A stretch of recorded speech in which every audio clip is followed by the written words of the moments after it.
È appena scoppiata una bomba sul mercato dei trasferimenti, e non volete perdervi nessun dettaglio. Ma prima lo sapete, vero? Lasciate un like. Iscrivetevi al canale e attivate le notifiche per rimanere aggiornati su tutte le novità del Napoli. Il Napoli continua a tenere d'occhio il mercato e questa volta la sua attenzione si concentra sulla Turchia.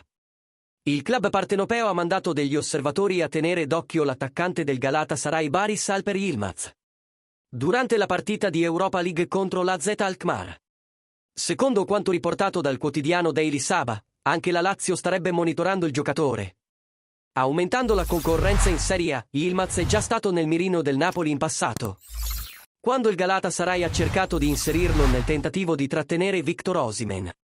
All'epoca De Laurentiis rifiutò l'offerta, ma ora l'interesse potrebbe riaccendersi. Il Galatasaray, dal canto suo, ha fissato un prezzo minimo di 30 milioni di euro per liberare l'attaccante. Una cifra che potrebbe rivelarsi impegnativa per qualsiasi trattativa. Ora la domanda è: il Napoli si muoverà per ingaggiare Yılmaz in estate? L'attaccante turco sarebbe una buona opzione per rafforzare la squadra.